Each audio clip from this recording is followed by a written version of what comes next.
There's been a lot of Diddy shows this year in WWE. A shows? B shows.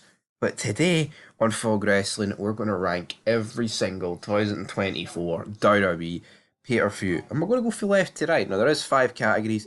GOAT, great, good, bad, and awful. Now, there is a few pay-per-views missing from said list, but don't worry, guys. I'm going to rank them at the end. But up first, we've got Clash at the Castle. Right? Obviously, took place in Glasgow. Hits close to home. But did the pay-per-view hit close to home? No. You had an absolute awful women's tag match with the Scottish women won. Who I didn't care. AJ Styles, Cody Rhodes was just pish. Right? Drew McIntyre didn't beat Priest, which for me should have happened. I honestly, I don't see why it shouldn't. Why it just did not happen. They didn't use like Joe Hendry or nothing, despite getting him in like a month later. Just absolutely weird behaviour to me. Why they just wouldn't pull the trigger and bring these people in, but they didn't. And just overall, man, just a really, really poor, shitty card. I'm gonna put it in bad. I don't think it's quite awful. Because I think this next one is awful. We have got Elimination Chamber. Just awful. You know what? You had. I actually think it was a very good Elimination Chamber match. Right, with Drew McIntyre picking up the win. See the rest of this card though. It was absolutely disgusting. We are on the road to WrestleMania, and the main event for this pay per view was Nia Jax against Rhea Bloody Ripley. Oh, that's a knife. No, that does not cut it for me, folks. Right? That does not cut it for me in the slightest.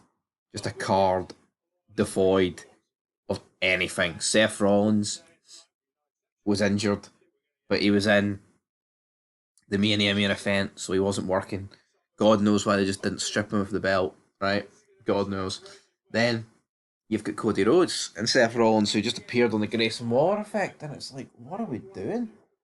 Just fucking jobber o'clock, man. Absolute jobber o'clock. Goes into awful. Right. Up next with Backlash. Jey Uso against Damian Priest. Match just didn't work. You had Rhodes against AJ Styles. Backlash match. 1-3. Right. I actually thought the Cody Rhodes AJ Styles match was alright, but again, it's the age old problem of having a fucking predictable match that you just can't do anything with. You know what I mean? So for me, I'm gonna put it in bad. Just a behind. Just behind Drew McIntyre. Just behind Drew McIntyre, damn it. Just behind Drew McIntyre. And as for the other matches on the card, you had the tag belts being defended and things like that. I think it was Kevin Owens and Orton and Co. against the Bloodline, and you had more members of the Bloodline debuting. Not really a lot going on. That leads us to our next pay per view. Money in the Bank. Um,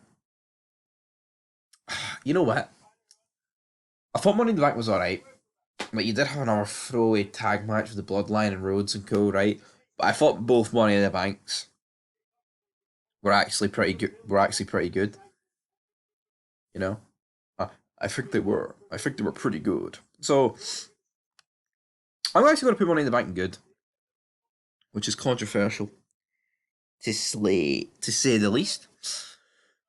Up next, I'm going to rank SummerSlam. Of course, Roman Reigns returned. Rhodes defeated thingy. You had the whole CM Punk Drew McIntyre match. Gunther defeated Priest. I would probably put SummerSlam just behind Money in the Bank. You had the whole Liv Morgan Rhea stuff. Brilliant. Not much more really to say on it. Brings us into King and Queen of the Ring. The Saudi shows are just awful.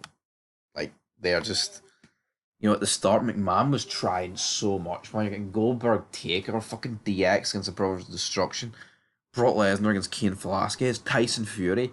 Yeah, and that might not be everyone's cup of tea, but they were fucking going all out, man. Like, a 50-man Royal Rumble.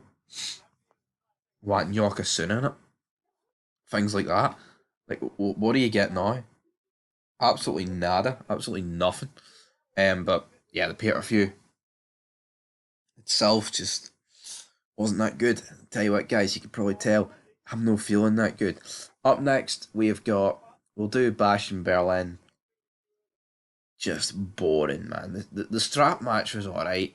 The women matches were shite. Gunther against Orton was just Gunther getting battered for 40 minutes by Randy Orton. It was boring. It was slow, and then it eventually came to an end because Gunther locked in a sleeper hold. Are we supposed to overly care about that? I don't think so, motherfucker. Then we got the Royal Rumble. Got the Women's Royal Rumble, to which I actually don't even have a fucking... Who won the Women's Royal Rumble? Who won the Women's Royal Rumble? Can't remember. Cody Rhodes won the men's. I thought the men's Rumble was really bad. I'm actually going to put it bottom of bad. Because, you'd Gunther, Drew, Punk, and Rhodes in the last four. But the match was so boring, bland. Like, Andrade came in at number 4, and I'll just never forget how fucking dead and flat it was. It was so bad. You've also got to bear in mind that it's a Royal Rumble. You've got to hold it to higher standard than the rest. And then that leaves us to WrestleMania, which I'm going to put top of good. I think WrestleMania was easily the best pay-per-view so far this year, right? But I'm not going to put it in great. People will pretend it was fantastic. Here, did it have 2 great main events? Yeah. Great moments, great returns, Taker, Cena, things like that, yes. Drew McIntyre, Punk, yes. But when you hold this WrestleMania up against the good and the great WrestleManias and the GOAT WrestleManias, is it anywhere close? The true answer is no. It's not anywhere close, and anyone that thinks it's close is fucking lying with themselves. It really is that simple, guys. And that is it, guys, for this tier list. I'm sorry, I'm really under the weather, but I need to fire out FIDS because it pays the bills. So appreciate the likes, appreciate the subscriptions, all that, super chats, all that good stuff. And aye, peace.